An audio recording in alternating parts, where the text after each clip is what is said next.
अलीगढ़ की खैर विधानसभा में होने वाले उपचुनाव को लेकर आज जयंत चौधरी खैर के गौमत चौराहे पर पहुंचे और विशाल जनसभा को संबोधित किया। वहीं भाजपा प्रत्याशी सुरेंद्र दिलेर के समर्थन में वोट मांगे। जयंत चौधरी ने कहा कि खैर से उनका पुराना पारिवारिक नाता रहा है, उनकी बुआ भी यहां से चुनाव लड़ चुकी है। मेरे पिता अजीत चौधरी अजीत सिंह से खैर की जनता के विकास के लिए लड़ती थी। भाजपा प्रत्याशी सुरेंद्र दिलेर को मैंने अपने परिवार से संबंधित माना है, इसलिए मैं इस दौरे पर आया हूँ। उनकी उम्र लगभग 32 साल की है, वह एक युवा है और खैर की जनता की समस्याओं को लेकर वह आगे बढ़ेंगे, ऐसा मेरा विश्वास है। जब आप लोग मेरे साथ हैं तो डरने की क्या बात है। भाजपा पूरे क्षेत्र के गांव में जाकर किसने की समस्याओं को समाधान करने पर लगी हुई है और आज इन विशाल जनसभा को संबोधित करते हुए मैं कहना चाहता हूं कि खैर की जनता को कभी भी डीएपी की कमी महसूस नहीं होगी। अगर आपको मीरापुर सेट को जिताना है तो अलीगढ़ की खैर विधानसभा को भी जीतना होगा, ऐसा मेरा आप सभी से आग्रह है। वही जयंत चौधरी ने पूरी खैर की जनता से वह राष्ट्रीय लोक बोल के पदाधिकारी से सुरेंद्र दिलेर के समर्थन में जैसे ज्यादा वोट डलवाने की अपील की।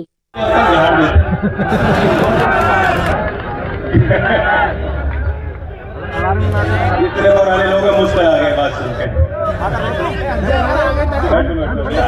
मैंने तभी जारी रहेगी कोई बात मेरे साथ राम राम साहब हमारे अध्यक्ष संदीप जी शिवपाल जी, हमारे क्षेत्र के लोकसभा सांसद सतीश जी, इस क्षेत्र से पहले विधायक रहे और आपने ऐसा आशीर्वाद दिया कि अब लोकसभा उस बड़ी पंचायत में पहुंचे हैं सदस्य के तौर पे।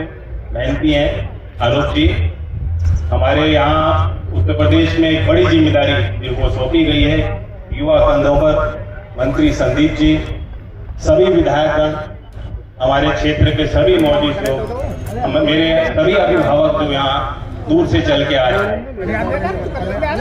चुनाव का मौका है, कल भी यहाँ मुख्यमंत्री जी इसी क्षेत्र में आए, वो आपको उत्साहित करके गए होंगे। जो राजनीतिक व्यवस्था को इतने करीब से देखने के बावजूद और संभालने की व्यवस्था को संभालने के बाद भी, इतने अनुभव के बाद भी, उनके सामने वाला जो उनको बात कहता, ये उनकी ईमानदारी थी कि वो सोचती थी कि ये सही कह रहा है। वो कभी सोच भी नहीं सकती थी कि कोई बात बनाएगा। एक छोटा बड़ा झूठ भी बोल लेते हैं लोग समाज में, बोलते कि नहीं, सब लोग बोलते हैं। पहले जमाना दूसरा था तो सभी लोग बोलते, सरकार कुछ ईमानदार लोगों ने हाथ में खड़ा कर दिया कि हाँ मैं बोलता हूं। अगर बगल देखने की जरूरत नहीं, सब बोलते हैं, सभी मालूम है। लेकिन बुआ जी की खूबी थी, ये उनकी कमी नहीं, कमजोरी नहीं, उनकी खूबी थी कि वे आपकी इंसानियत को समझती, आपकी काबिलियत को समझती, आपकी बात को सुनती थी। और सबके अंदर सच्चाई है, सबके अंदर कमियां भी होती हैं, कमजोरियां भी होती हैं, कुछ अच्छाइयां भी होती हैं। उनकी नजर आपकी कमजोरियों पर ही जाती थी।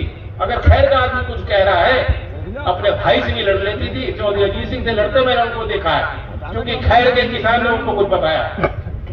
मैं उनको उनका संस्मरण यहाँ साझा करना चाहता था। क्षेत्र के पुराने लोग को जानते हैं अच्छी तरह, उनको देखा तो ये इस क्षेत्र का परिचय और एक बड़े अनुभवी परिवार से, जो 3 पीढ़ी से, जिसको आपने करीब से देखा और बना। जैसे आप मुझे मानते हो, मैं पूछ रहा था सुरेंद्र से, इनकी 3 बहनें, मेरी 2 बहनें, ये भी सबसे छोटे थे घर में, तो मैंने पूछा तो नहीं, लेकिन मैं मान लिया कि ऐसा ही होगा। लाड प्यार इतना दिया होगा, बिगाड़ दिया होगा, छोटे को ज्यादा मिलता है। बाकी है अपनी जवानी में, अभी भी जवानी है, 32 साल की उम्र है। कितने सेकंड में भाग लेते थे 100 मीटर? 11 सेकंड। चलो मुझे तो हराई देंगे।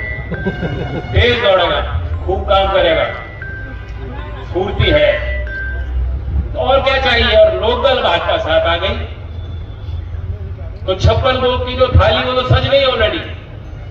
अब ऐसी कोई मिठाई नहीं, कोई मिष्ठान नहीं जो थाली में जगह नहीं बच रही। लोकदल है और भाजपा है। किसी पूरे क्षेत्र के गांव में आप जाके देख लेंगे, कस्बों में जाके देख लेंगे, मत आता किसका है, तो साहब यहाँ गन्ना मिल ना है, गन्ना मिल ना है आपका, किसान परेशान है। आप सोच रहे हो मुझे मालूम नहीं, मुझे मालूम है। मालूम है तो जितने लोग मंच पे बैठे हैं ना, मालूम है सब। चुनाव में वोट इसलिए दी जाती है, दो कारण। ये तो उपचुनाव है, तो मैंने दिखा, बाकी आप लोग बता सकते हो। सुरेंद्र भी ऐसे ही है, बिगड़े नहीं है।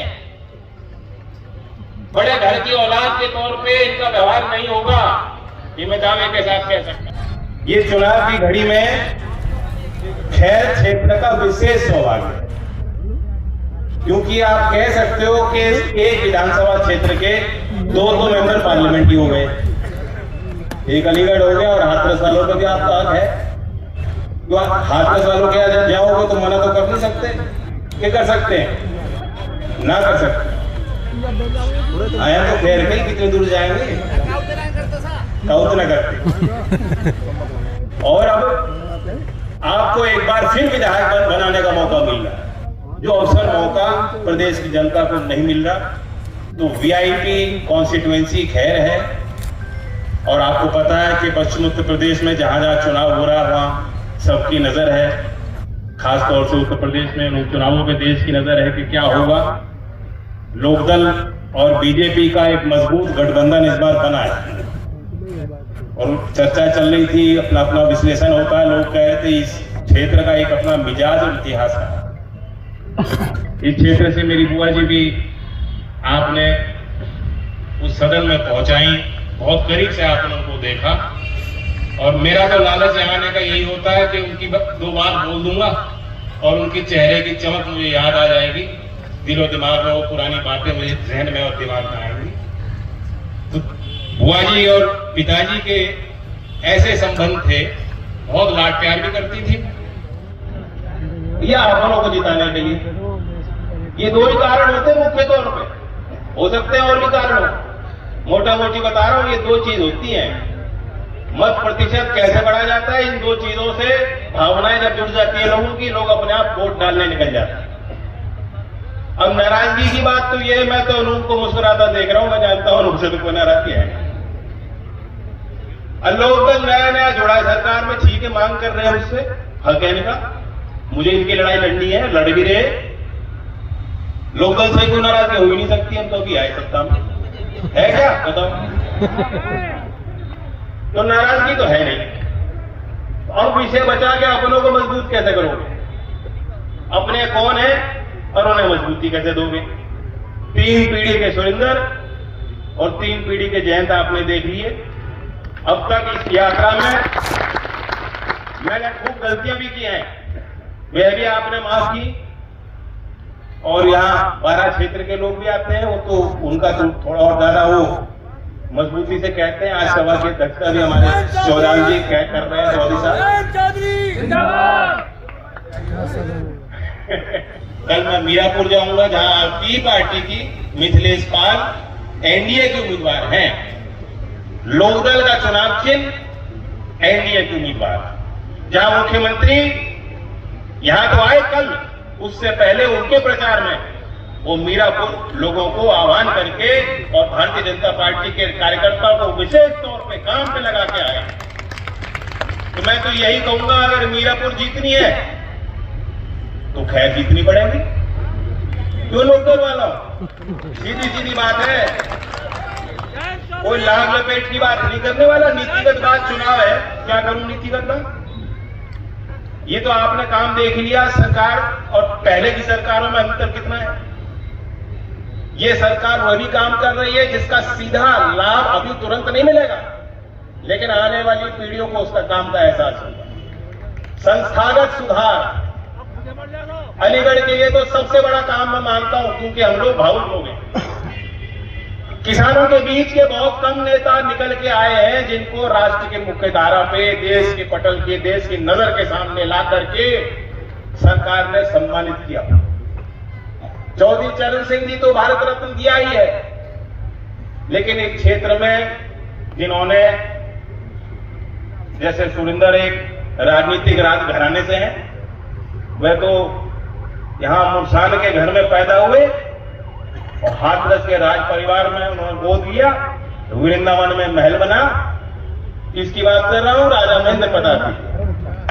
कितना बड़ा योगदान। 1915 में जिस व्यक्ति ने घोषित कर दिया कि भारत आजाद हो गया, 1915 में वे राष्ट्रपति बने, बरकतुल्लाह जी को उन्होंने प्रधानमंत्री बनाया। कितना बड़ा योगदान शिक्षा के क्षेत्र में। यहाँ अलीगढ़ के केडी कॉलेज को उन्होंने जमीन दी, काशी विश्वविद्यालय को जाके मोदी चरण सिंह हर मन से उस बात को कहते थे। राजा महेंद्र प्रताप जी भी कट्टर आर्य समाजी थे, यानी उसी बातों को, ख्यालों को से अलग करके वैज्ञानिक सोच और विचार के साथ गांवों के लोगों को जोड़ने के लिए जो प्रयास उन्होंने किए, शायद भारतीय इतिहास में और कोई नहीं कर पाया। यही अलीगढ़ में उन्होंने शिक्षा हासिल की, एएमयू विश्वविद्यालय बन गया। और गौरतलब ये बात है कि 1909 में एक आयोजन हुआ, खुशी की लहर थी, तीज का त्योहार था, ब्रज के लोग जो है तीज पे झूला झूले।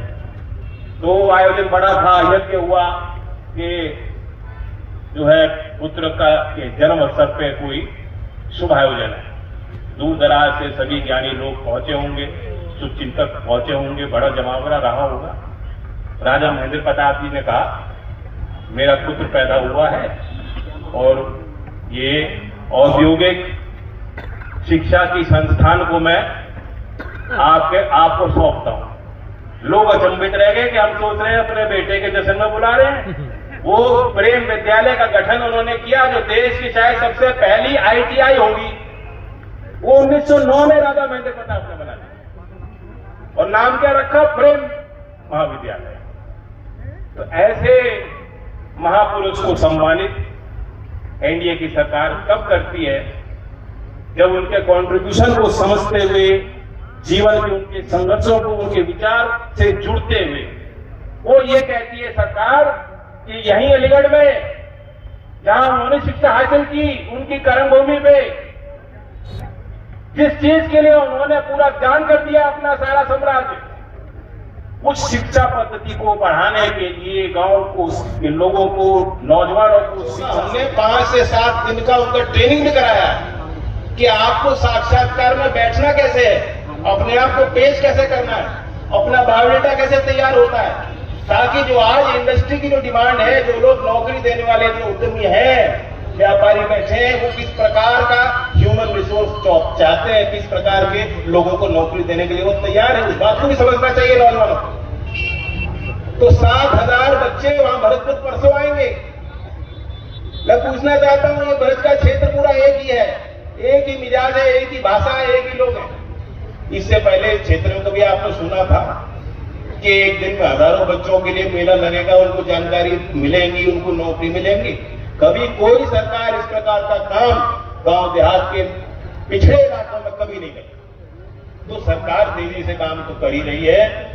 मैं तो आपसे बस कहने आया हूं कि इस काम की गति को बढ़ा के रखना। और कमल और नल जब एक हो गया, नल का भी वास्ता पानी से है, और जहां जल ज्यादा होगा पानी जमेगा। आप पांव जमा के जो वोट बटन दबाओगे, जब पांव में जमोगे तो कोई पछाड़ देगा। तो पहले तो पांव जमा लेना अच्छे से ईवीएम के सामने, और फिर धाड़ बटन दबाना। कहां को दबाना है? खैर की जनता को मालूम होना चाहिए कहां दबेगा यह बटन। कमल पे बटन आप दबाओगे और खुशी की का एहसास मुझे वहां दिल्ली बैठे मुझे होगा कि इस क्षेत्र के लोगों ने परंपरा और लाज रखी, सम्मान रखा। तो मैं यही आपसे कहने आया हूं। सुरेंद्र मात्र 32 वर्ष का है। इसकी एक खूबी है कि सिस्टम का हिस्सा भी है, क्योंकि बचपन से कुछ चीजों को देख रहा है। और मैं समझ सकता हूं अभी इसकी मन की क्या अवस्था होगी, क्या सोच विचार होंगे। आज इनके पिताजी इनके साथ नहीं है, इनको लग रहा होगा मेरे कंधों पे इतना बोझ आ गया। बेटे ये बोझ नहीं है, ये आशीर्वाद है।